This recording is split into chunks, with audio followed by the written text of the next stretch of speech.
जहां महाप्रभु श्री हरिवंश चंद्र जी के चरणों की शरणागति हुई, उनकी एक भीनी मुस्कान कृपा कोर, तो कटे कर्म बंधन संसारी। जो हमारे नए क्रियमाण संसार में बांधने वाले थे और जो संचित एकत्रित पूर्व के कर्म थे, वो सब नष्ट हो गए और प्रारब्ध भोगने की क्षमता प्रदान कर दे। सुख सागर पूरी तति भारी। हितजू महाराज परम प्रेम सुख के समुद्र हैं। रसमय हरिवंश परम परमाक्षर रसमय है, क्योंकि रसगन मोहन मूर्तिम और रसिक रस जुवती ये इनके अधीन है। बिना इनकी कृपा के प्यारे जू तक पहुंच न देवैर ब्रह्मादे न खलु हरि भक्ते न सुहृदा, इनकी भी पहुंच नहीं। आचार्य चरणों की कृपा से हमारी स्वामिनी रूपी जो सहचरी रूप से सेवा में हैं श्री हित सजनी जी, इनकी कृपा कोर से हमारी विनय पहुंचती है, हमारी सेवा पहुंचती है, हमारा भाव पहुंचता है श्री श्यामा श्याम तक।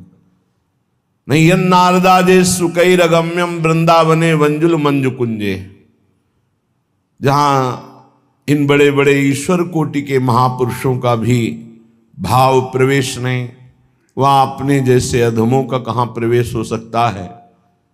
पर आचार्य कृपा, यही सजनी जी की हेतु की कृपा कि उनकी चरण शरण की वृत्ति भी उन्हीं की कृपा से मिली, और अपने चरण शरण की वृत्ति का पोषण और वर्धन और रस में डुबोना, ये सब उन्हीं का कार्य। केवल अपने को आश्रित होने की जरूरत है। जिसको आचार्य चरणों में प्रीति नहीं, गुरु चरणों में प्रीति नहीं, वो रस देश में प्रवेश ही नहीं पा सकता है। रस देश में प्रवेश पाने वाला अत्यंत आसक्त चित्त होता है आचार्य चरणों में। चाहे जिस संप्रदाय के, चाहे जिस मार्ग के महापुरुषों को देखो, अपने आचार्य और गुरुजनों में प्राण न्यौछावर किए हुए पूर्ण निष्ठावान पाए गए। श्री पूज्य परम रसिक शेखर विठल विपुल देव जी महाराज, सुना गुरुदेव भगवान श्री स्वामी हरिदास जी महाराज प्रिया प्रीतम के समीप यहां नहीं, तत्काल प्राण त्याग दिए। बहुत से रसिक महापुरुषों की ऐसी वृत्ति पाई गई। व्यासनंद अंतर सुनत तजेत ही छिन प्राण। हरिवंश महाप्रभु अंतर ध्यान हो गए, सुनते ही कितने रसिकों ने तत्काल प्राण त्याग दिया। ये प्रीति वृत्ति श्री प्रिया प्रीतम के अधीनता वाले सुख को प्रदान करने वाली है। गुरु अधीनता नहीं, आचार्य अधीनता नहीं, तो प्रिया जी की अधीनता स्वीकृत ही नहीं हो सकती। बहुत उच्च कोटि की स्थिति होती है जो प्रियाजू की सेवा में होता है। ना स्त्री भाव, न पुरुष भाव, न भक्त भाव, यहां तक कि मैं सेवा कर रहा हूं ये भी भाव नहीं।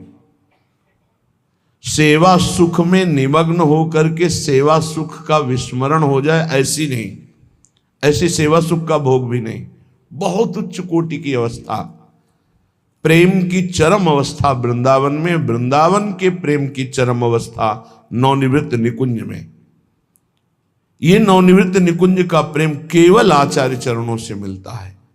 इसलिए हमारी जो सहचरी स्वरूपा स्वामिनी है, मम स्वामिनी श्री हित सजनी जो, श्री आचार्य चरण हरिवंश महाप्रभु जो, इनकी कृपा का आश्रय लेकर जब हम प्यारी जी से पुकार करते हैं तो संबंध के नाते हमारी पुकार सुनी जाती है।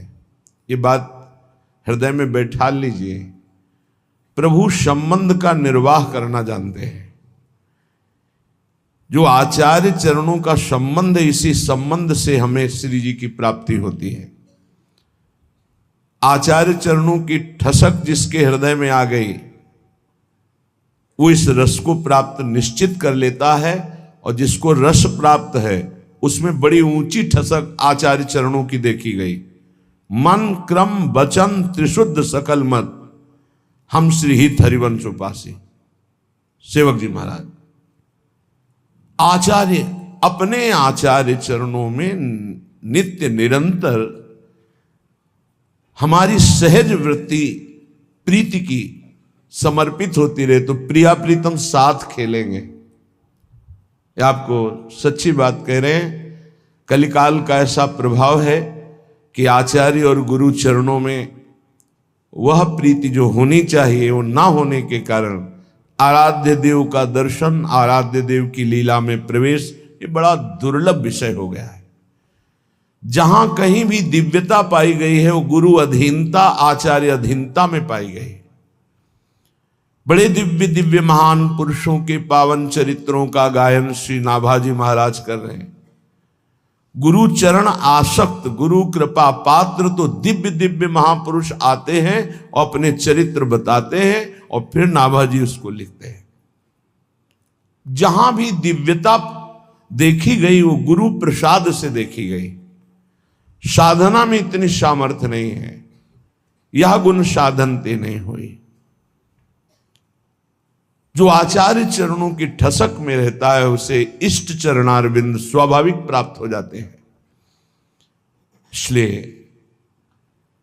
भूरी सखी जी अनन्य हित उपासक, उसी हित उपासना में अत्यंत दैन्य होकर स्वामिनी जी से पुकार कर रही हैं, हे स्वामिनी जी, हे छबीली राधा, हम पर कृपा कर दो, हमारी विनय सुनो, सुनो मेरी विनय छबीली राधा, तू तो करुणा सिंधु अगाधा, प्यारोडुम क्षमते ने शुकादि नाम तुय ध्यानगम। जिनके रूप का ध्यान भगवान शंकर आदि इस सहज में नहीं, वो हमारी स्वामिनी, वो हमारी प्यारी जू। मैं सब भांतिन अधम अभागी, पर कृपा हो गई। वैसे तो मैं बहुत अधम हूं, मेरा बड़ा अभाग्य है।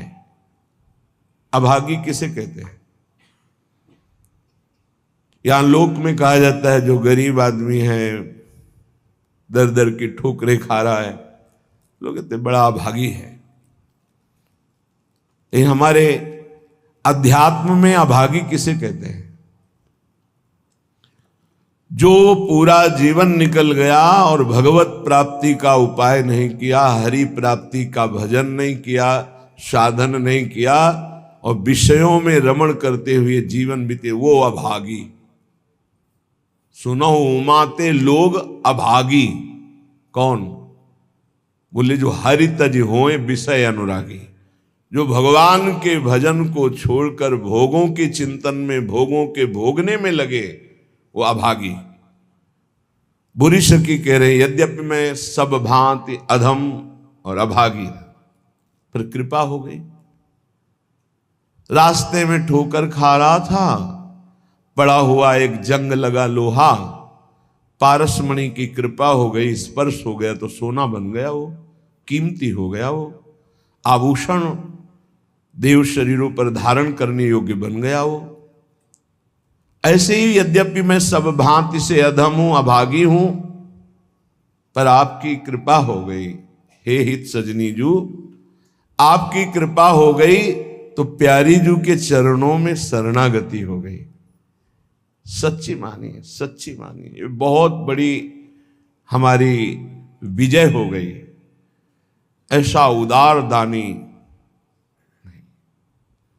तिहारे आगले पाछले अपराध हरिवंश खेवी, ऐसे गुरुदेव हैं हमारे, ऐसे आचार्य। पीछे जो हो गए वो तो नष्ट ही हो जाएंगे, चिंता न करो। अगर आगे भी हो गए तो हम उसको देख लेंगे, तुम चिंता मत करो। बहुत करुणा, बहुत करुणा। तिहारे आगले पाछले अपराध हरिवंश खेवी, और महिमा तेरी कहा कहूं श्री हरिवंश दयाल, तेरे द्वारे बटत हैं सहज लाडली लाल। सहज शब्द है, साधना नहीं, तपस्या नहीं, योग नहीं। बोले तेरे द्वारे बटत है सहज लाडली लाल। सहज में जो झोली फैलाकर इनके द्वार में खड़ा हो गया तो प्रिया प्रीतम झोली में आ गए। ऐसा ही हुआ, प्रिया प्रीतम आ गए। हमारे भाग्य कहाँ ऐसे कि निरंतर वृंदावन वास करते हुए प्रिया प्रीतम के चिंतन में वृत्ति पहुंच जाए। ये तो केवल आचार्य कृपा, हित कृपा। मैं तो अभागी अधम, पर कृपा हो गई हमारे ऊपर। तो पद पंकज, ये कौन से चरण हैं?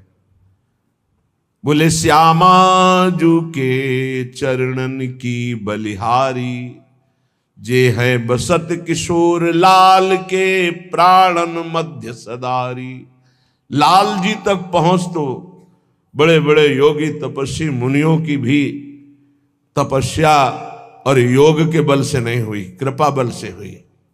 मुनिमन ध्यान धरत नहीं पावत। फिर लालजू के हृदय में जो गुप्त रूप से विराजमान प्यारी जू के चरणारविंद हैं, जे हैं बसत किशोर लाल के प्राणन मध्य सदारी। इसीलिए वृंदावन का ये रहस्य, वृंदावन की लीला, वृंदावन का ये महामहिम प्रेम, हे उद्धव जैसे ज्ञानियों को भी धूल धूसरित कर देता है। औरों की तो बात जाने दो। ये प्रेम है। प्रेम का साक्षात मूर्तिमान स्वरूप हमारी श्री किशोरी जो है, और जिनके चरणों से प्रेम धारा बहती है, वहां हमारी पहुंच कहां। ये तो हित सजनी जू की कृपा हो गई कि गोरे चरणारविंद की ऐसी टसक हो गई कि हमारा धन है। हम हाथ उठा के जोर से खूब गा के कह सकते कि ये गोरे चरणारविंद हमारी संपत्ति है। क्यों? हमारे आचार्य चरण ने हमको दे दी। श्री राधा जुग चरण निवास, हमारी स्थिति ही है श्री राधा जुग चरण निवास। सकल भांति विषयन में पूरी, प्रीति प्रतीति भजन सो दूरी। कहां हमारी स्थिति थी? विचार करके देखो। सब विषय जितने हैं वो हमको रौंद रहे थे। ना चरणों में प्रीति थी, ना उस कोटि की भजन की वृत्ति थी।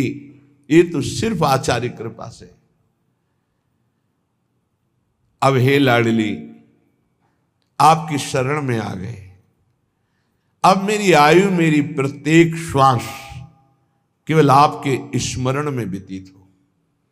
समस्त शास्त्र, समस्त महापुरुषों की वाणी और बड़े बड़े संतों की दिनचर्या जीवनी, उनसे संभाषण और स्वयं के हृदय का अनुभव, साधना का सबसे बड़ा सूक्ष्म स्वरूप है प्रतिक्षण अपने आराध्य देव का मधुर मधुर स्मरण।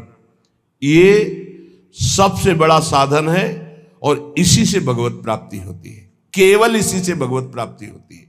और सब साधन है, उनका फल है स्मृति, और ये मधुर मधुर स्मृति ही भगवत प्राप्ति कराती है। अनन्य चेता सततम यो माम स्मृति नित्यसा तस्याहम सुलभा पार्थ। भगवान कह रहे मैं उसके लिए सुलभ हो जाता हूं जो नित्य निरंतर मेरे में आसक्त चित्त होकर मेरा स्मरण करता है। अनन्य चेता सततम यो माम स्मरति नित्यसा।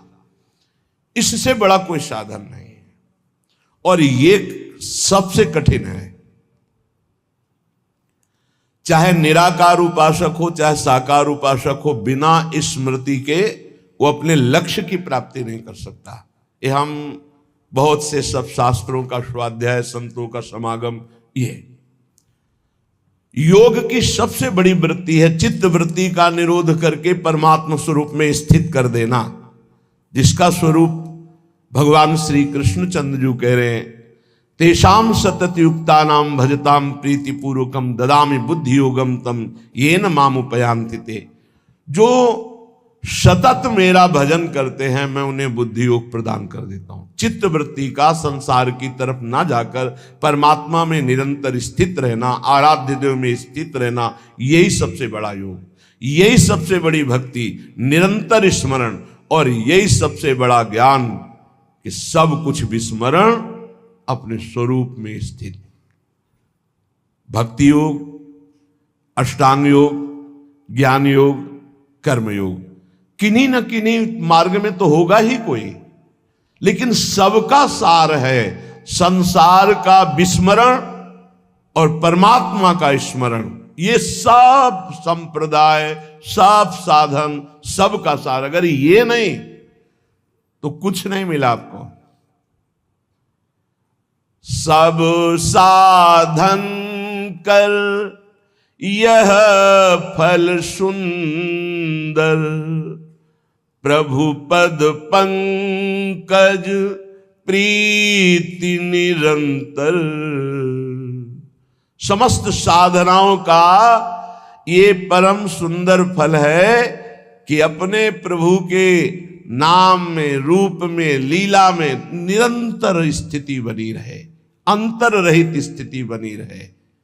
देखो आप, हर साधना का यही फल है। बहुत सुलझा हुआ बात समझना, सब कुछ हो रहा है, स्मृति नहीं है अंदर अखंड, खास बात नहीं, कुछ नहीं हो रहा, स्मृति चल रही है, सब कुछ हो गया।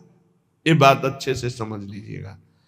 जो स्मृति प्रधान है, स्मृतिवान है, वो विशेष कृपा पात्र है। प्रायः देहाभिमानी क्रियाओं पर, संख्या पर विशेष ध्यान देता है, स्मृति पर नहीं। कृपा पात्र स्मृति पर ध्यान देता है, क्रियाओं पर नहीं। क्रियाएं हो रही, स्मृति कहां है? देहाभिमानी क्रियाओं पर ध्यान, मैंने ये किया, मैं ये करूंगा, मैं ये कर सकता हूं, वो प्रकट क्रियाओं पर ध्यान देता है। जो कृपा पात्र होता है वो आंतरिक स्मृति पे, बाहर जो बन रहा है बहुत एकाग्रता पूर्वक बनेगा, क्योंकि वो एकाग्र है, स्मृतिवान है। स्मृतिवान ही ज्ञानी है, स्मृतिवान ही योगी है, स्मृतिवान ही वैरागी है, स्मृतिवान ही प्रेमी है, भक्त है। जो को स्मृति शून्य, कोई खास बात नहीं, कितनी भी बड़ी तपस्या हो, खास बात। ज्ञानी आत्मरति, भक्त इष्टरति, योगी स्वरूप में स्थित समाधिस्थ, उठते बैठते चलते फिरते। अगर ये समाधि नहीं प्राप्त है तो संप्रज्ञात समाधि, जो संकल्पित समाधि, उसका कोई महत्व नहीं।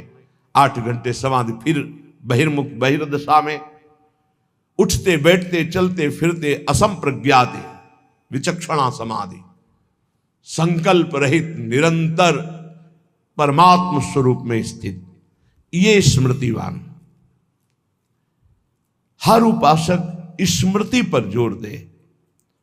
कोई इसमें मेहनत की बात नहीं है, इसमें महत्व की बात है। यदि आप देह का महत्व रखते हैं तो भोगों की स्मृति स्वाभाविक होती है। यदि आप प्रभु का महत्व रखते हैं तो भगवत स्मृति स्वाभाविक होने लगेगी। स्वाभाविक, जैसे हम विषयों की स्मृति करते नहीं, वो बसी हुई माला चल रहा है, स्मृति भोगों की हो रही। आरती पूजा क्रियाएं भागवतिक हो रही, स्मृति पदार्थों की भोगों की हो रही। नाना प्रकार का भोगाकर्षण का स्मरण हो रहा है, उसे स्मृति कहते हैं, जो अंदर अंदर होती है। स्मृतिवान ही महान पुरुष हो सकता है, स्मृतिवान ही दिव्यता को प्राप्त होता है। इसलिए स्मृति को पकड़ो। श्रीपाद प्रबोधानंद जी महाराज, आप जिस वृंदावन में विराजमान है, प्रकत्यंतम तीर्थवा प्रविश वितते ब्रह्म महर्षि स्फुरत पश्यानैकांतिक कलित वैकुंठ भवनम तदद्युच्चान्युच्चान्यनुसर सुधा मन्यांत महोज्वले वृंदारण्ये भ्रम यदि किमप्यत्र मिलति। महाउज्ज्वल परम धाम वृंदावन जिनको मिल गया, अब क्या मिलना बाकी रह जाएगा। बहुत बड़ी ये प्रेम सिद्ध भूमि है, यहां वास मात्र करने से भगवत प्राप्ति है। संपूर्ण प्रकृति, स्थूल सूक्ष्म कारण, इसका जो उल्लंघन कर जाते हैं वो ब्रह्म ज्योति में प्रवेश करते हैं। त्रिगुणात्मिका माया पर जो विजय प्राप्त करते हैं वो ब्रह्म तेज में लीन होते हैं। उससे भी परे जो एकांतिक भगवत प्रीति संपन्न है उनका वैकुंठ में प्रवेश होता है। उससे भी उच्चतर और भगवान के विभिन्न लीला धाम हैं, उससे भी उच्चतर ये महाप्रेम रस समुद्र वृंदावन धाम है। ये सर्वोपरि उज्जवल प्रेम रस प्रदान करने वाला। यदि तुम्हें वृंदावन मिल गया तो अब कुछ भी मिलना बाकी नहीं रह जाएगा। इसलिए वंदे वृंदावनगत महम भक्ति भारावनम्रो धन्याग्रण्यम क्रमिमपि न चान्यत्र संस्थांतरणाय। मैं वृंदावन की कृपा से वृंदावन की महिमा को जितना जान रहा हूं, श्रीपाद कह रहे हैं यहां के किसी भी जीव का अपमान मत करना। आप यहां का अगर कीड़ा भी दिखाई देगा तो मैं माथा रख करके उसको दूर से पंचांग प्रणाम करूंगा कि तू धन्य है, वृंदावन में कीड़ा बना, मेरी स्वामिनी के महल का है। बहुत ध्यान देने, किसी की निंदा या अपमान या प्रहार दंड देना ये तो बहुत दूरी बात है। यहां छोटे से छोटे जिसे तुम निम्न कोटि का जीव समझ रहे हो, बड़ा भारी परमहंस महात्मा बना हुआ है। वंदे वृंदावन गतमहम भक्ति भारावनम्रो धन्याग्रण्यम क्रमिमपि। यहां वृंदावन के क्रमी को मैं प्रेम भार से झुककर मस्तक रखकर प्रणाम करता हूं, क्योंकि प्रियाजू के महल का है। किंतु संस्थान त्रणाय मन्ने ब्रह्मादिक सुरगणान किम बहुक्त्या ममेयम। बड़े बड़े देवता देवराज इंद्र ब्रह्मादि को भी मैं तिनके से बड़ा नहीं समझता हूं। ये अभिमान नहीं है, ये स्थिति है। देवराज इंद्र और ब्रह्मा पद को भी मैं तिनके से बड़ा नहीं समझता हूं, क्योंकि आप ब्रह्म स्तंभ पर्यंतम सर्वम मायामयम जगत, तिनका और ब्रह्मा दोनों माया से ही रचे हैं। ब्रह्मादि देवताओं को, इंद्रादि देवताओं को मैं तृण से अधिक नहीं अर्थात तृण के समान मानता हूं। स्वामी श्री हरिदास जी के लिए भी आया है, सुरपति नरपति लोकपति जिनके भावे घास घास रहे परम आनंद में तज सभी की आस।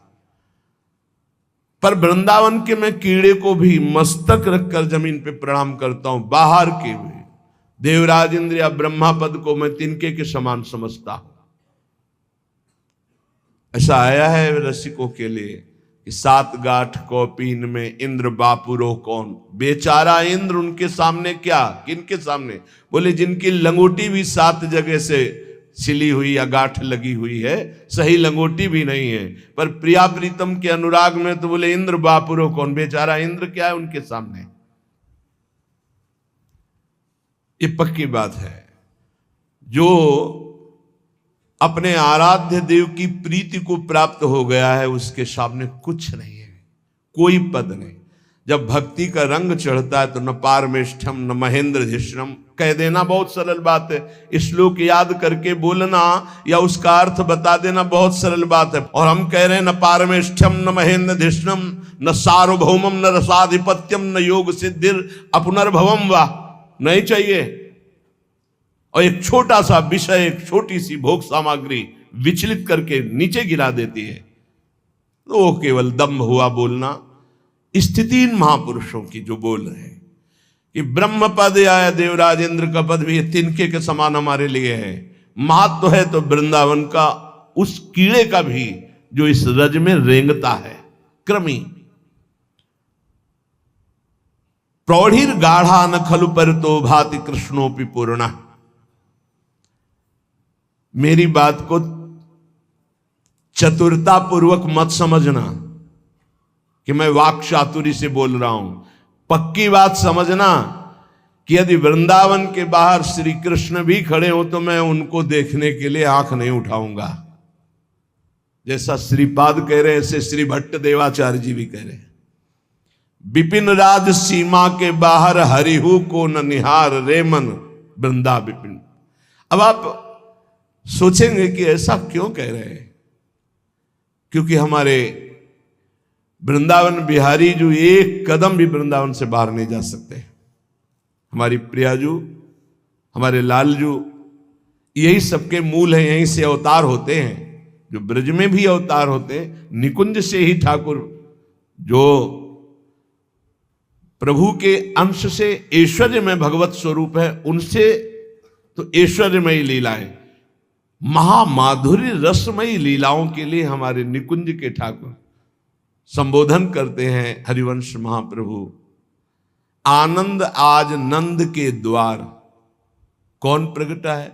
तो बोले दास अनन्य भजन रस कारण, ये प्रगटे लाल मनोहर ग्वार। ये प्रगटे लाल, लाल जो आए हैं निकुंज से, जो ब्रज में अपने अंश से लाल जो प्रकट होकर रसमयी महामाधुर्यमयी लीलाएं किए हैं। ऐश्वर्यमयी लीला के लिए जब हो तो भगवान चतुर्भुज नारायण जेल में प्रकट होते हैं देवकी वसुदेव को। मैंने वरदान दिया था कि मैं पुत्र रूप में, तो देखो मैं तुम्हारे सामने इसलिए प्रकट हुआ हूं कि तुम मुझ में ब्रह्म भाव और पुत्र भाव दोनों रखना। वो ऐश्वर्य स्वरूप। अगर ब्रज के बाहर तो ठाकुर का ऐश्वर्य में स्वरूप, तो ये महामाधुर्य रस वाले आंख उठा के भी नहीं देखना चाहते। प्रिया जो नहीं पास में, तो वृंदावन के रसिक हरि को नहीं पहचानते। नित्य विहार रस के रसिक अगर आचार्य नहीं वहां सजनी स्वरूपा या हरिदासी स्वरूपा ललिता, तो आंख उठा के जुगल जोरी को भी नहीं पहचानते। स्वामी जी कहाँ हैं? तो स्वामी जी तो अंतर ध्यान मेरे सहचरी वपू में लीन हो गए, प्राण निकल गए विठ्ठल विपुल देव जी के। हमारी आचार्य स्वरूपा गुरु स्वरूपा सहचरी पार्श्व में तब प्यारी जो प्यारी हरिवंश जोरी। कह रहे पक्की बात कह रहा हूं, केवल वाक चातुरता मत समझना। वृंदावन के बाहर अगर हरि भी हो तो आंख उठा के, ऐसा श्री भट्ट देवाचार्य। विपिन राज सीमा के बाहर कुछ है, एक दिव्यता, एक अद्भुतता, एक महामाधुर्यता। इसलिए उपासक को चाहिए कि यदि वृंदावन धाम का आश्रय मिल गया। कल एक संत भगवान ने प्रश्न किया कि आपके सत्संग से अपने इष्ट देव में बड़ी गाढ़ प्रीति भी होती है, पर बहुत से ऐसे साधक देखे जाते हैं जो अपने इष्ट देव की रति छोड़कर प्रियाजू के चरणों की रति में आ रहे हैं। तो इसमें आपका क्या भाव है उन लोगों के प्रति जो अपने इष्ट को छोड़कर आ रहे हैं? पहली बात कही कि चद्दर सही रंगा नहीं। अगर सही रंग गया है तो काली कामरी पर दूसरा रंग नहीं चढ़ता है। और दूसरी बात यह है कि जब प्रीति की बाढ़ आती है फिर ये नहीं दिखाई देता है कौन कहां कैसा। फिर तो प्रेम में ऐसी उमगन होती है, सर्वस्व त्याग कर आगे बढ़ता है। हमारे आचार्य चरण कहते हैं, जे अवतार कदम्ब भजत हैं धरि दृढ़ व्रत जुहिए, तेऊ मगि तजत मर्यादा बन बिहार रस पिए, रहो को काहू मन ही दिए, मेरे प्राणनाथ श्री श्यामा शपथ करो तृण छिए। जे अवतार कदम, कदम कहते समूह, जो अवतार लीला भगवान ने की, उन अवतार प्रभु के जो सुंदर रूप, सुंदर लीलाएं, सुंदर गुण, सुंदर महिमा, उनका जो भजन करते हैं, जब वो नित्य बिहारी श्यामा श्याम की प्रेम लीला के रसिकों का संग पा गए तो ऐसी उमगन होती कि वो अपनी उपासना छोड़कर उनके रंग में रंग जाते हैं। हरिवंश महाप्रभु कहते हैं वो अनन्य रामोपासक थे। तो उनका ये बात बहुत जोर की लगी कि शायद वो अपने इष्ट में प्रीति नहीं कर पाए इसलिए ऐसा हो गया। उनका ऐसा भी नहीं, प्रेम की उमगन घसीट लेती है। का ऐसा कैसे हो सकता? उनका ऐसे हो सकता है जैसे तुलसीदास जी और नंददास जी सगे गुरु भाई हैं। तो जब नंद नंदन ललित त्रिभंगी मुरली मनोहर की रूप की चपेट पड़ी तो नंददास जी आसक्त चित्त होकर नंद नंदन की उपासना में तन्मय हो गए। तिलक बदल गई, छाप बदल गई, आराधना बदल गई। तो गोस्वामी जी ने पत्र में लिखा कि गुरु भाई, हमारे राम जी में क्या कमी थी जो श्याम जी के भजन में डूब गए? तो उनका भैया यहां कमी की कोई बात नहीं थी। हे बावरा मन बंसी की तान सुनकर लुट गया। अब क्या कहें हम। और फिर गुरु जी ने भी कुछ सोच विचार के ही हमारा नाम नंददास रखा था, इसीलिए नंद नंदन ने मुझे अपना दास बना लिया, चित्त का आकर्षण कर लिया। अरे बड़े बड़ों के हृदयों में इस रूप माधुरी ने अपना प्रभाव दिखा दिया। ये ऐसा रस है, सच्ची कहते हैं, ये ऐसा रस है कि ज्ञान मार्ग, योग मार्ग, भक्ति मार्ग, कर्म मार्ग, विषय मार्ग, किसी भी मार्ग का जीव एक चपेट मारी और अपना बना लिया। तुलसी घाट में 80 घाट के बिल्कुल समीप ही है। आज भी वो पीपल का वृक्ष विराजमान होगा, क्योंकि पीछे ही हमको दिखाया गया था कि ये अभी विराजमान है। अब तो बहुत सुंदर निर्माण वहां हो चुका है, पहले रज का ही सब 80 घाट पूरा रज का ही था। ध्यानस्थ बैठे हैं, चलो रास, बस वहीं से ऐसा परिवर्तन हुआ। अब हमसे पूछा जाए कि आपको क्या ब्रह्म ज्ञान में तृप्ति नहीं मिली क्या? आपको क्या अपने साधन या आचार्य निष्ठा में जैसी हरिवंश महाप्रभु में निष्ठा है, पक्की तुम्हें बता दे, क्योंकि बच्चापन से जो निष्ठा पड़ती है वो निष्ठा कभी फिसलती नहीं, ध्यान रखना।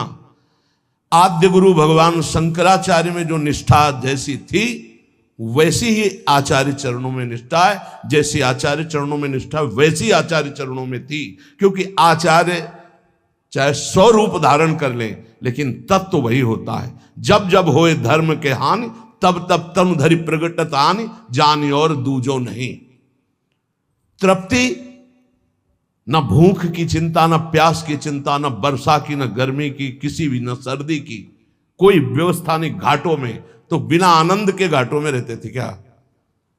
लेकिन ये है आनंद ऐसा कि हमारा तो बात जाने दो, श्रीपाद प्रबोधानंद जी महाराज जो हजारों सन्यासियों के गुरु थे, हम तो उस मार्ग के पथिक थे। ये तो अद्भुत उस मार्ग को प्रदान करने वाले थे जिनका आप ये वृंदावन महिमामृत सुन।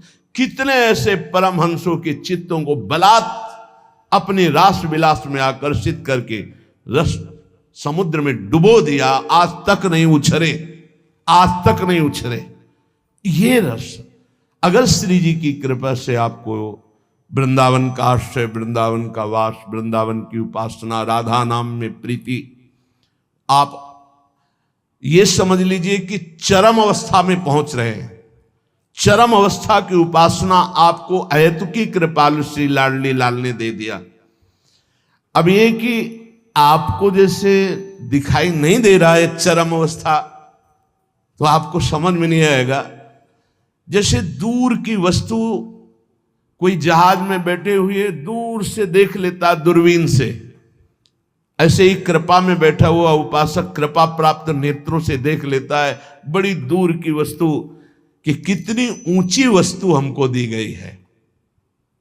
श्री भगवत ऋषि जी महाराज कह रहे कि देखे जीव जहाज चढ़ी, दूरबीन धरि नैन, ऐसे ही वस्तु विचारिवर लखै आप उर ऐन, लखै आप उर ऐन। उपासक तौन कहावे, राहे गुणन के बीच, गुणन आसक्त नावे। भगवत रसिक अनन्य सभाते आवे लेखे।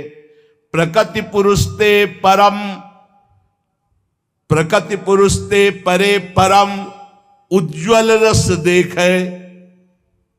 यही बैठे हो, अलग अलग भाव के अनुसार दृष्टि है, लेकिन एक कृपा दृष्टि मिलती है जिससे मानस नेत्र खुलते हैं। वो दूरबीन है जो बैठे बैठे नित्य विहार रस को देख सकते हो।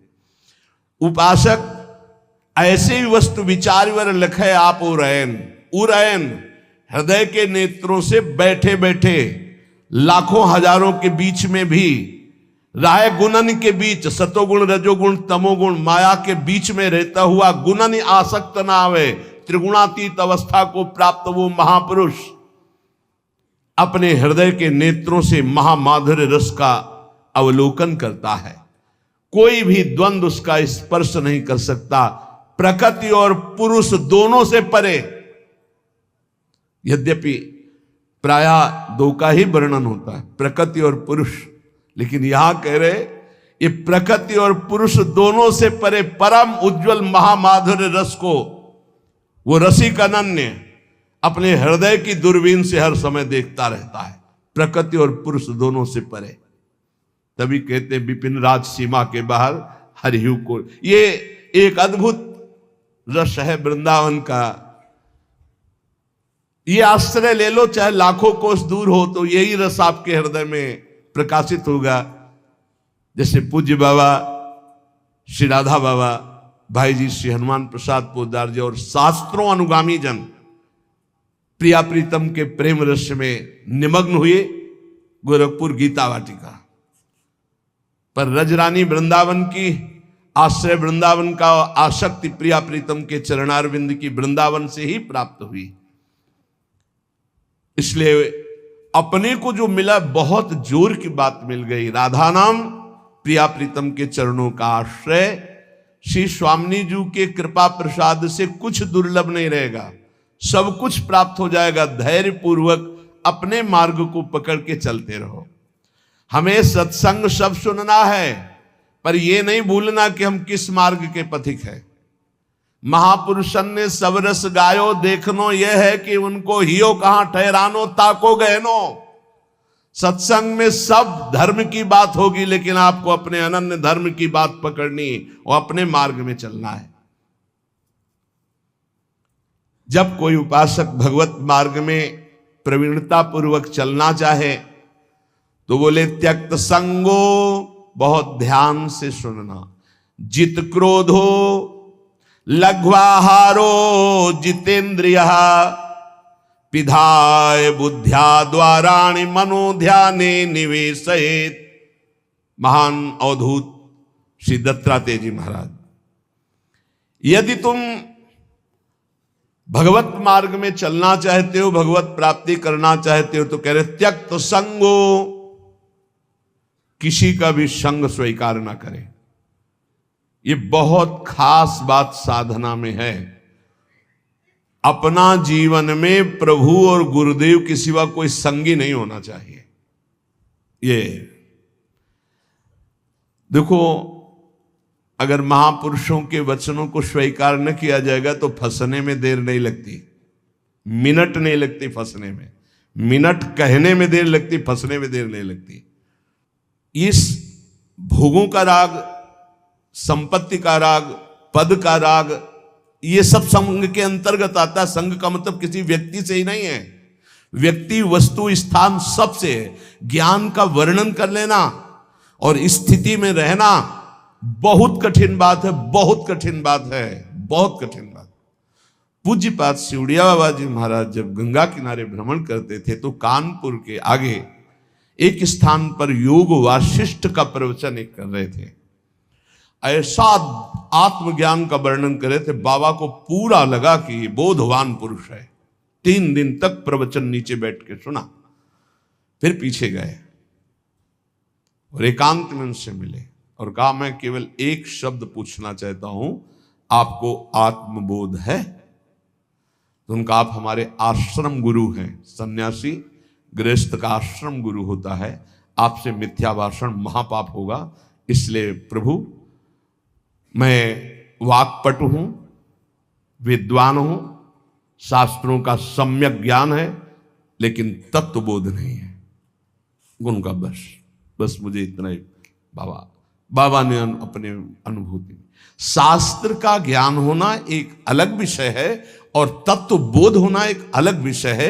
यहां परम अवधूत दत्तात्रेय भगवान कह रहे यदि तुम्हें तत्व बोध प्राप्त करना, भगवत प्राप्ति करनी है, देखो अगर आप सोचो कि मैं प्रेम मार्ग का हूं, मुझे तत्वबोध से क्या मतलब है, तो सर्वान वस्तुतया निरीक्ष, ये तत्वबोध ही ध्यान रखना। ये क्रूरा अपिपापिनो न च सताम संभाष्य दृश्या से सर्वान वस्तुतया निरीक्ष, परम स्वाराध्य बुद्धिर्मम, सब में पापी में पुण्यात्मा में सब में एक मेरे आराध्य देव, ये तत्वबोध ही है।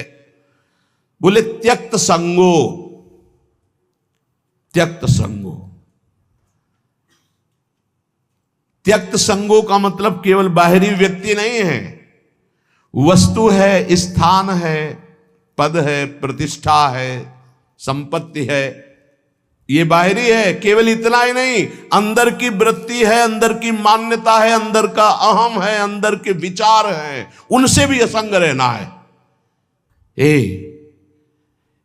त्यक्त संगो, वो जित संग दोषा, अंदर और बाहर से, तब वो परम पद का अधिकारी होता। समझ लीजिए बहुत ध्यान से, शायद ये समझ पाना कठिन है, क्योंकि बाहरी कुसंग नहीं त्याग पा रहे, फिर बाहरी संग की बात क्या, फिर अंतर के संग की बात क्या, अंतर के अहम का त्याग, अंतर के विचार का त्याग, अंतर की वृत्ति से असंग, अंतर की वृत्ति से असंग, वो जीवन मुक्त महापुरुष होता है। अंतर की वृत्ति से भी असंग, साक्षी, दृष्टा मात्र। आगे चलकर समझ में आएगा। त्यक्त संगो, अगर भगवत प्राप्ति करनी तो ये सूत्र बहुत अमृत है। किसी भी दृश्य, किसी भी व्यक्ति, किसी भी वस्तु, किसी भी पाद, किसी भी वृत्ति, किसी भी विचार, किसी कहीं भी नहीं, हर समय साक्षी, निर्लेप, असंग, तब वो परम पद का अधिकारी। वही प्रिया जो मुस्कुरा के दे देती है, इसलिए अलवेली सरकार है। जित क्रोधो, पहले त्यक्त संगो, फिर जित क्रोधो, किसी भी परिस्थिति में क्रोध ना आने पावे। कभी कभी हम अपने दोषों को गुण मान करके प्रकाशित करते हैं कि ये कोई क्रोध नहीं है। अगर गलती को गलती नहीं मानोगे तो अक्रोध स्थिति को कभी प्राप्त नहीं होगे। क्रोध तब आता है जब हमारी कामना के विरुद्ध कोई चेष्टा होती है, पक्का, और क्रोध की सत्ता ही नहीं, हमारी चाहत ही ना हो। भगवान बोलवा रहे, बोल दिए, भगवान कह रहे ऐसे चलो ऐसे चलो, वो हम बता दिए, अब ना चलो आपकी मर्जी। क्रोध नहीं आना चाहिए। भारी से भारी विपरीत परिस्थिति में भी क्रोध नहीं आना चाहिए। ये कब होगा? जब सामने हम प्रभु देखते हैं। हमें तभी क्रोध आता है जब हमारी चाहत के विपरीत क्रिया होती है और हमारे चिंतन के विपरीत चिंतन होता है। आ गया क्रोध, आ गया क्रोध, शुरुआत हो गई। अब अभद्र शब्द, दुरुक्ति, दुरुक्ति माने गाली, ये पहचान है कि क्रोध देवता पधार चुके हैं। और वो सीधे तप, पवित्रता, भजन, इसको चाटते हैं, वो इसको भस्म करते हैं, इसको लेते हैं। क्रोध देवता तुम्हारे तप को, तुम्हारी पवित्रता को, अंतःकरण की तुम्हारे साधन को चाट जाएंगे, कुछ अनुभव नहीं होगा। जब हमारा ये चिंतन गिरा कि सामने प्रभु नहीं, हमारी बात नहीं मानता, विपरीतता, वही क्रोध आ जाएगा, अन्यथा आने का कोई भी रास्ता नहीं क्रोध के। जित क्रोध, यहां कह रहे जित क्रोध हो, भगवान अवधूत दत्तात्रेय जी। अगर उपासक को परम पद पे आरूढ़ होना है, दिव्य साधना संपन्न बनना है, तो क्रोध पर विजय प्राप्त, कभी गुस्सा नहीं आना चाहिए। वो कब होगा? हम व्यक्ति देखते हैं तब गुस्सा आता है। हम भगवत भाव करेंगे तो जलेगा हृदय पर, हम गुस्सा नहीं कर पाएंगे। हम चाहत करते हैं तब गुस्सा आता है। अगर हम चाहत को भगवान की इच्छा में छोड़ देते हैं तो गुस्सा नहीं आएगा। जोई जोई प्यारो करे सोई मोई भावे। लगवा हारो, थोड़ा आहार करें। बिहारी देव जी पीछे जब वाणी में आया था कि भूख से जो ज्यादा पेट भरता है उसका भजन तो हो ही नहीं सकता। पक्का या अनुभव की बातें हैं। भूख से कम भोजन करने पर हमारी जो जीवनी शक्ति है कुछ पचाने में लगती है और कुछ से हम भजन कर लेते हैं। अगर भूखे हैं हम तो हमारा चिंतन बार बार खिंचता है भूख की तरफ। इसलिए लघवा हारो, थोड़ा आहार डाल लिया जाए। और ये अभ्यास से होता है। एक एक कवल केवल आप कम कर लीजिए तो बहुत थोड़े आहार में आपकी दिनचर्या बहुत स्फूर्ति वाली हो जाएगी। आप ये भ्रम छोड़ दें कि हम जितना अधिक आहार करेंगे उतने अधिक शक्तिशाली बनेंगे, ऐसा नहीं है। विचार आपके, संकल्प आपका, ये आपकी सामर्थ्य होती है। शुद्ध संकल्प, ये हम सांसारिक भाषा में बोल रहे हैं। शुद्ध संकल्प, शुद्ध विचार, पवित्रता, जितेंद्रियता, लघुआहार, आप महान बलशाली हो जाएंगे पक्का। देखो, संकल्प रहित होकर देखो, भगवद आश्रित होकर देखो, और अपार सामर्थ्य। शुद्ध संकल्प का कितना बड़ा चमत्कार है कि आप नहीं समझ पाएंगे, कि विश्वास ही नहीं कर पाएंगे। अगस्त जी ने संकल्प किया और ऐसे समुद्र को पी गए, पूरे समुद्र को। आप विश्वास नहीं कर पाएंगे कि समुद्र को पी गए अगस्त जी महाराज। महान तप निधि, संकल्प किया और पी गए समुद्र को। ये संकल्प की ताकत।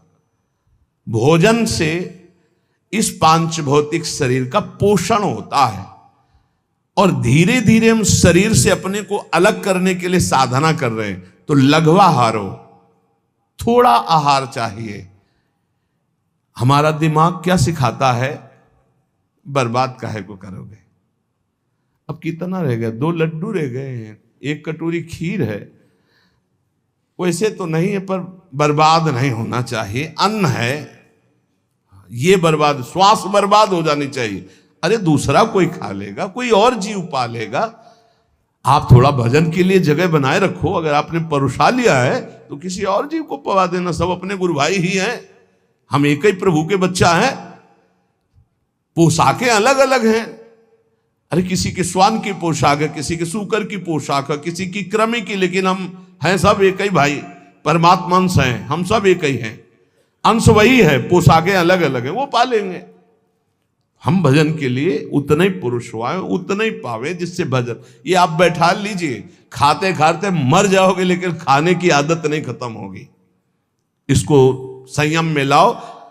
पहला कहा है त्यक्त संगो, दूसरा कहा है जित क्रोधो, तीसरा कहा है लघवा हारो। यदि भगवत प्राप्ति करनी है, दिव्यता लानी है, भजन का चमत्कार अंदर प्रकट करना है कि काम क्रोध लोभ मोह मद मत्सर ये सब भस्म हो रहे हैं, तो लघवा हारो।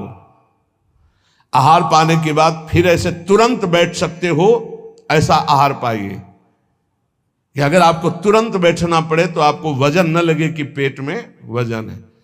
ये जितना आप चिकने पदार्थ, जितने आप स्वादिष्ट पदार्थ समझ रहे हैं, ये स्वाद नहीं है। वास्तविक स्वाद तो राधा नाम सुधा रसम रसी, तुम रोम रोम आपका झंकृत हो जाएगा जिस दिन राधा नाम। बोले हमें तो स्वाद नहीं मिलता।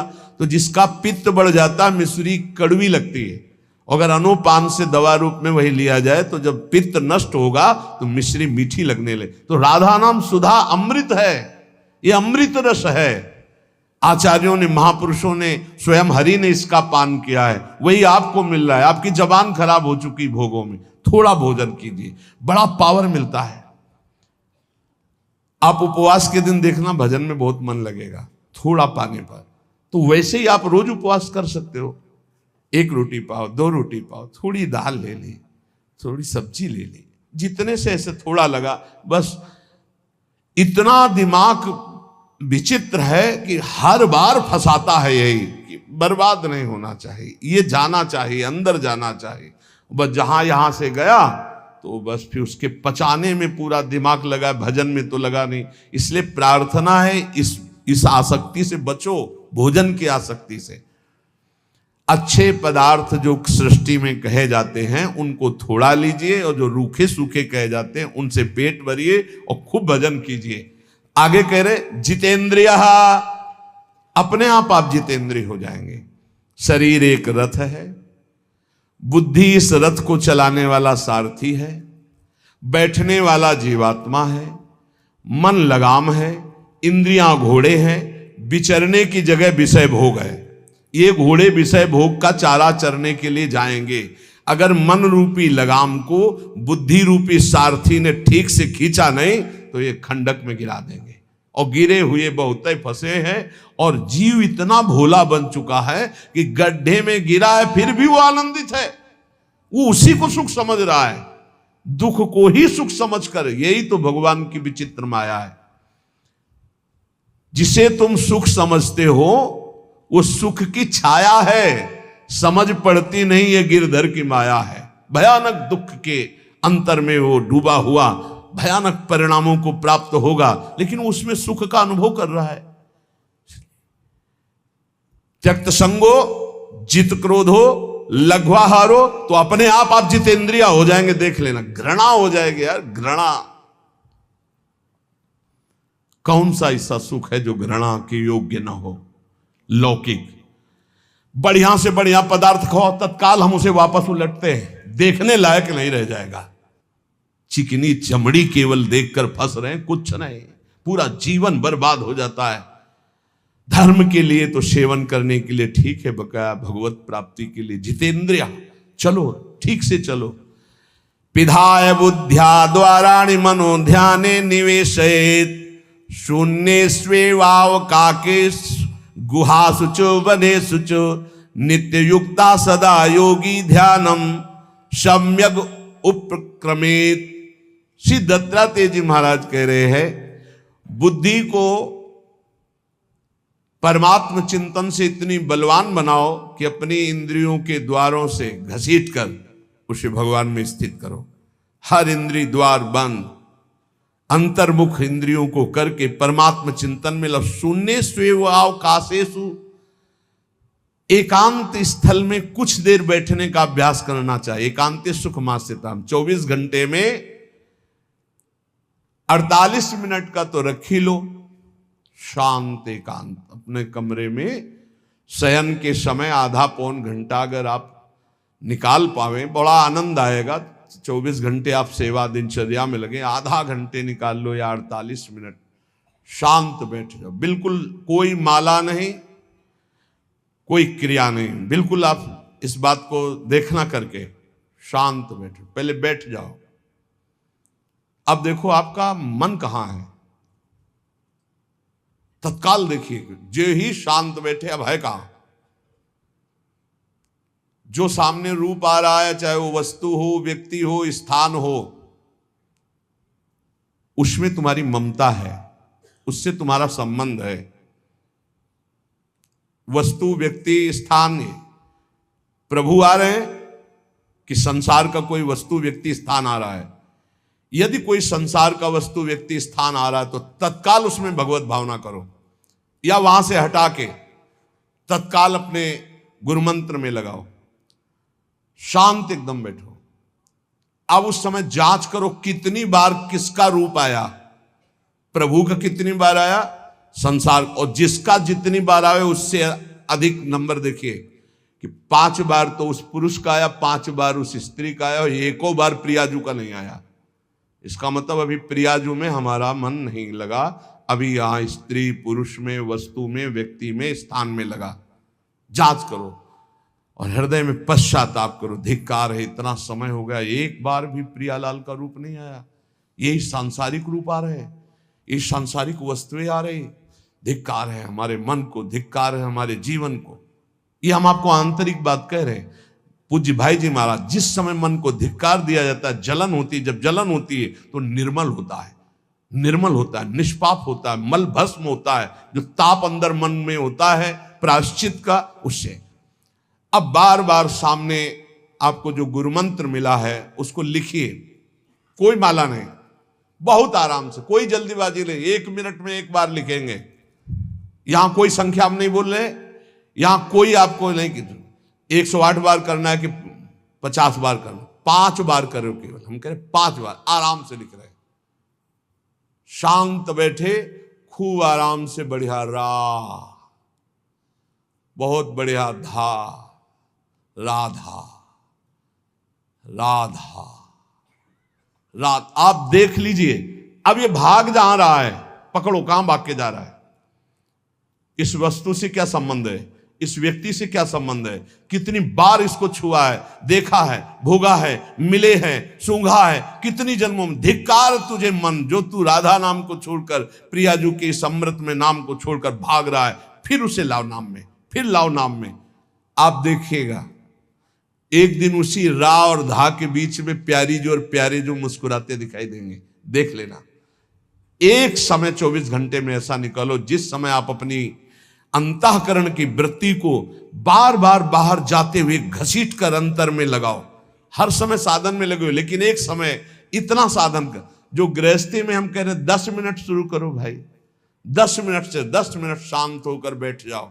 10 मिनट बैठने में क्या परेशानी, उस समय जांच करो, जहां जहां मन जाए वहां से हटाकर नाम में लगाओ। बार बार सुंदर स्वर्णिम अक्षरों से नाम लिख रहे, रंग बिरंगे अक्षरों से, रा और रंग से, बड़ी आ की मात्रा और रंग से, धा और रंग से, बड़ी आ की मात्रा और रंग से, ऊपर के ऐसे खेलो, मन को खिलाओ, राधा नाम में खिलाओ, डुबाओ इसमें। आप देख लेना, हमारी बात को समझ लो। केवल ये वो बात कह रहे हैं जो आपको प्रियाजू के रूप के ध्यान में डुबो देगी। यही राधा नाम रूप प्रकाशित करेगा। तेरो रूप कहत नहीं आवे, सी हरिवंश कछुक जस गावे, वो रूप ये प्रकाशित कर देगा। तो कहना शून्य स्वेवाव काशेषु, एकांत स्थन में जहां आपको विक्षेप न पड़े। ऐसी वृत्ति के समय अगर आपको कोई शोरगुल सुनाई दे रहा हो, आपका अभ्यास दृढ़ नहीं, तो एक रुई को ऐसे कपड़े में करके, महीन कपड़े में 2 बना लो, ऐसे लगा लो, कान में लगा लो, आवाजें नहीं जाएगी। अब ध्यान करो, देखो साधन की प्रणाली। और जब अपने साधन की बात होती है ना, तो आप हजारों अलग अलग आवाज करो तो हमें बस इतना समझ में आएगा कि चिड़िया चहचहा रहे हैं, आवाजें निकल रही, बस हमारे लक्ष्य में कोई अंतर नहीं पड़ने वाला। और अगर डूबना हो गया तो आवाज भी खत्म, श्रवणेंद्रिय होते हुए भी शोरगुल नहीं सुनाई देगा। पर प्रारंभिक दशा में ऐसा चाहिए। अगर आपको बार बार विक्षेप हो रहा हो, विक्षेप तो इतना कि घड़ी का टक टक भी बर्दाश्त नहीं होता, मन है ध्यान में बैठे ना, वो पहली बार एक खिड़की खुला है, खिड़की खुला है, खिड़की, अब उठो, पहले खिड़की बंद करके आओ। ये इसको बैठते ही देख लो कि कोई ऐसा प्रश्न तो नहीं कर रहा कि अमुक कोई बात हो, उसको निपटा दो पहले। हम सबसे पहला काम करते थे, अगर राधा वल्लभ जी के दर्शन करने जाने हो, हमें इत्र खरीदना है, तो सबसे पहला काम हम इत्र खरीदेंगे। क्यों? ये दर्शन नहीं करने देंगे, इत्र खरीदना है। बार बार कहेगा इत्र हमें दर्शन में नहीं डूबने देगा, तो पहले हम वो काम सब कर लेते थे जो राधा वल्लभ जी के दर्शन के बाद कर रहे हैं। अब दर्शन में तो केवल दर्शन। ऐसे ही जब हम ये जो 20 मिनट, 30 मिनट, 40 मिनट समय की बात करें, इसमें जब आपको समय देना हो तो कृपया मन के लिए कोई काम मत छोड़ना, वो बिल्कुल फुर्सत वाला। इसलिए हम कह रहे हैं सोने जाने के समय कि अब हम शयन करने जा रहे हैं, उस समय आप समय दीजिए। और अगर ये पहले ही बार में कह दे कि अमुक अमुक अमुक, तो तुरंत सुधार दीजिए, नहीं पूरे ध्यान में वही चलाएगा। वो बहुत बहुत ही विघ्नकारी रहता है जब तक निर्मल नहीं हो जाता। और जिस समय नाम पकड़ने लगता है, ऐसा आनंद आता है कि केवल रोने का मन करता है। आप इसको करिएगा जरूर, एकांत स्थल पे करिएगा। और जब ये करने विघ्न करे तो कान में श्रवण होता रहता है शोरगुल। तो ये हमने किया है प्रारंभ में, रुई में ऐसे, और एक महीन कपड़ा का बना के ऊपर कपड़ा से ऐसे और ऐसे खूब ठास के भर ले, अब आवाजें ले जाएगी, अब अंदर राधा राधा राधा, आनंद आएगा। ये प्रारंभिक है, ये आगे चल के इनकी जरूरत नहीं पड़ती अंतर्मुख होने पर। तो एकांत स्थल में जब इस तरह से साधना की जाती है तो उपासक का चित्त भगवदाकार होने लगता है। कह रहे हैं वही सच्चा सन्यासी है, वाग्दंड कर्मदंडश्च मनोदंडश्च ते त्रयः यस्यैते नियता दंडा सत्यदंडी महायति। श्री दत्तात्रेय जी महाराज कह रहे हैं वाग्दंड, जिसने वाणी को वाग्दंड मौन में स्थित कर दिया। वाग्दंड यही प्रपंच की वार्ता नहीं बोलनी, भगवद वार्ता केवल बोलनी। वाणी को दंडित करो, ये बहुत चटर चटर प्रपंच की बातें करती, नाम जपने में इसको थकान लगती है, प्रपंच की बातें करने में नहीं। इसलिए इसको मौन के द्वारा वाणी को शासन में रखो, या तो भगवत चर्चा या मौन। दूसरा कर्मदंड, जो सन्यासी होता है वो निष्कर्म अवस्था की तरफ बढ़ता है। प्रापंचिक कर्मों को करते हुए भगवान नाम स्मरण करके यदि कर्म समर्पण कर दिया जाए तो वही गति प्राप्त होती है। ये तो सर्वाणि कर्माणि मयि सन्न्यस्य मत्पराः प्रापंचिक कर्म है, व्यापार नौकरी आदि नाना प्रकार के। लेकिन इन कर्मों को भगवत स्मरण करते हुए किया जाए, भगवत समर्पित कर दिया तो वही गति प्राप्त होती है जो निष्कर्म अवस्था को प्राप्त सन्यासी की होती है। 3 दंड होते हैं, वाग्दंड और एक होता है कर्मदंड, शरीर को निश्चेष्ट रखना, निष्क्रिय रखना, और मनोदंड, मन को निसंकल्पित रखना, कोई संकल्प न बनना। इसे संन्यास भाव को प्राप्त महापुरुष की अवधूत स्थिति तक पहुंचने का यह रास्ता है। वाग्दंड, कर्मदंड, मनोदंड, वाणी को मौन के द्वारा, शरीर को निश्चेष्टता के द्वारा निष्कर्म स्थिति के लिए, और मन को निसंकल्पता के द्वारा, कोई संकल्प न बनावे, ऐसा का ऐसा नहीं, जैसा प्रभु जब चाहे जैसा, हमारा कोई संकल्प विकल्प नहीं। वाणी से भगवत चर्चा, शरीर से भागवतिक कर्म, नहीं तो संसारिक विरत बहुकर्मा, निरत निरंतर सज्जन धर्मा। अब एक परम धर्म की बात का वर्णन कर रहे हैं। गृहस्थ धर्म में जैसे है, या जिनके पास बहुत अर्थव्यवस्था है, उनको चाहिए कि गौ सेवा से बहुत जल्दी शरीर पवित्र होता है, हृदय भी पवित्र होता है, और गोविंद भी प्रसन्न होते हैं। यदि गावः प्रदक्षिणीर कार्या वंदनीया ही नित्यशः मंगलायतनम दिव्याः श्रेष्ठास्त्वेता स्वयंभुवा। यदि गाय घर में पाली जाए या गौशाला खोली जाए और गौओं की सेवा की जाए, जिनके पास अर्थ है, भाव है, भगवान स्वयं श्री कृष्णचंद्र जी ने गौ सेवा स्वीकार की, गौवें चराई।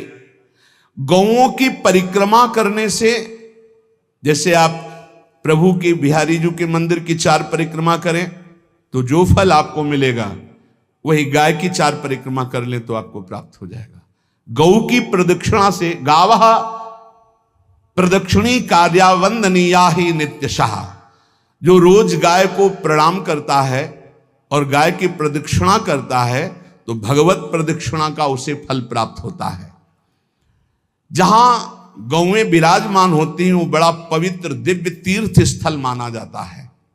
गौएं जहां विराजमान रहती, गौशाला में भजन करे तो कई गुना बढ़कर के प्राप्त होता है। स्वयं ब्रह्मा जी ने गौओं को दिव्य गुणों से विभूषित बनाया है। अप्यागाराणि विप्राणाम देवतायतनानि च यद गोमयेन शुद्ध्यंतिम किम ब्रूमो हृदिकम ततः। गाय के गोबर से जहां लेपा जाता है, वहां जिस देवता का आवाहन करोगे वही देवता आकर विराजमान हो जाएगा। अपवित्र भूमि में भी यदि गाय के गोबर का लेप कर दिया जाए तो परम पवित्र मानी जाती है।